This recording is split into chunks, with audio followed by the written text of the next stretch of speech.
நாளை தாக்கல் செய்யப்படுற பட்ஜெட்டோட எதிரொலியால இன்னும் கொஞ்சம் விலை குறைய வாய்ப்பு இருக்கு அப்படின்னு சொல்றீங்க.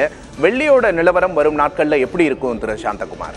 இல்ல, வெள்ளியை பொறுத்த வரைக்கும் அது நல்ல ஒரு ரேட்டுக்கு வந்திருக்கு. 425 ரூபா போன வெள்ளி இப்ப 350 ரூபா வந்திருக்கு. பட் இருந்தாலுமே இன்டர்நேஷனல் மார்க்கெட்ல வெள்ளியினுடைய தேவைகள் நிறைய இருக்கிறதுனால அது இப்போ குறைஞ்ச மாதிரி இருந்தாலும் பின் வரும் காலங்கள்ல உயரும். உண்மையான டிமாண்ட்ன்றது இருக்கு. ஏன்னா சைனாலெல்லாம் பாத்தீங்கன்னா இங்க குறைஞ்சிருக்கே தவிர சைனாலெல்லாம் பொறுத்தவரைக்கும் இன்னும் டிமாண்ட் இருக்கு.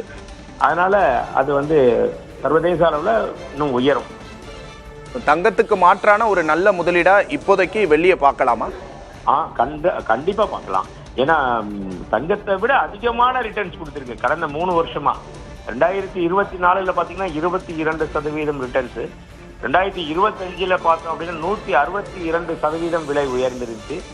இப்போ மட்டுமே 25 50%, 256 பிளஸ் 45%னா கிட்டத்தட்ட ஒரு 42%, 40%க்கு மேல இந்த ஒரு 30 நாள்ல மட்டும் கிடைச்சிருக்கு. ஜனவரி 1ஆம் தேதியில மட்டுமே அந்த அளவுக்கு பெனிஃபிட்டா தான் இருக்கும்.